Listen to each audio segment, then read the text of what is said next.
simple. He said we're either an adult, a parent, or a child. When we're a child, how do children behave? You work with children. Children are immature. They're inexperienced. They're unworldly. They react very emotionally. True or false? True. True. Do you ever see a child? You work with children. You work with little ones. Sometimes they behave irrationally, you ever see a kid in the supermarket really being annoying because mom wouldn't buy him the Captain Crunch? Yes. What does that child do to manipulate the parent? They cry and they whine. And they make a lot of noise. What does the smart parent? What does the smart parent do? Typically ignore, I assume. Ignore or take them outside because they're bothering people. What does the helpless or the parent who has been intimidated by their child, what do? They give in. Right. Obviously we know the answer, the correct answer. The child doesn't know. The child knows that this is a learned behavior, that if I make enough noise, mommy or daddy will get embarrassed and I will get what I want. The other child who knows that mom and dad don't like that, and they will immediately take me away from this and outside, and they will be mad at me. And eventually they understand that. It's that kind of training too. It's purely emotional for that child. And I can get really deep into this, and I don't want to. The next level is the parent stage, we call it. The parent stage is a misnomer.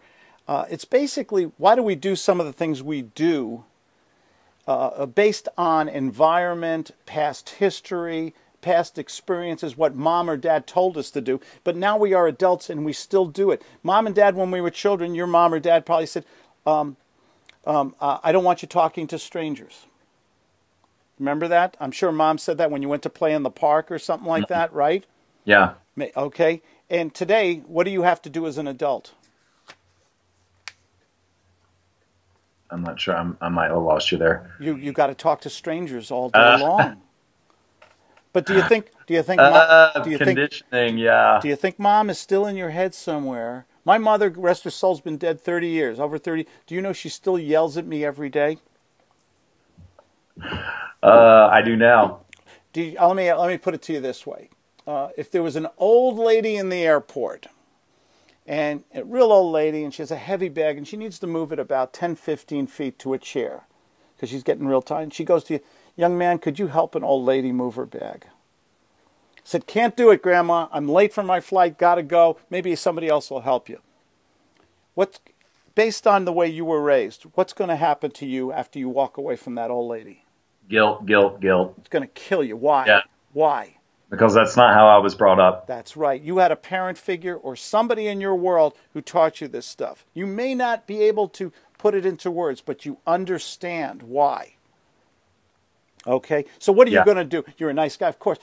Hey, Grandma, let me help you with this bag. And your mother's inside your head saying, Chucky, nice going. Nice. I'm proud of you. You're a good boy. And that's in your head, baby. That's in there. So in the parent state, we're carrying all this baggage, all this stuff. We don't even know why we do the things we do. I drive my wife crazy. When we do the laundry, she likes to fold her socks nice and flat and lay them in the drawer, color coordinated, very nice. I take them and I roll them in a little ball and I throw them in the drawer. It drives her nuts. Why do you do that all the time? I said, because that's what I used to do with my mom. You know, and I said, it's the way it was good enough for mom, and that's the way mom taught me, and I'm not going to change. Is that the stupidest thing in the world to have a fight over? Yes. We don't have a fight. I know. But here's my point. We carry all this baggage with us, and we don't even know why we do the things we do. Why do we play the games we play? Am I psychobabbling too much? No, I love it. Absolutely. Okay.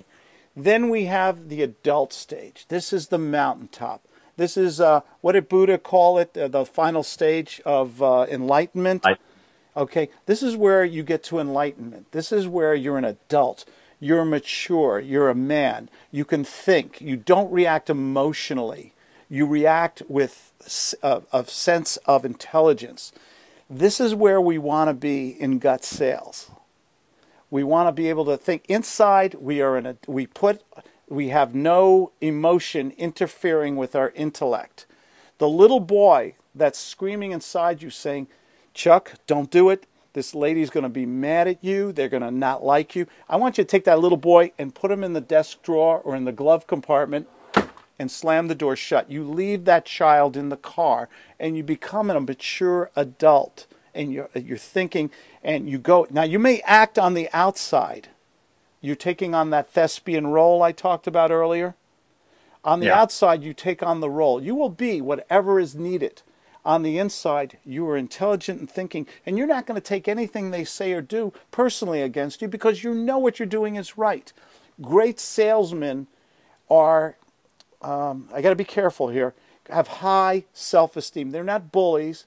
They're not obnoxious. They're not high pressure, but they feel good about themselves. They know they are selling a good product. They know that doctor needs to hear it, and they're willing to do and act in any way that's appropriate to get the result they're looking for. I have a question. Okay.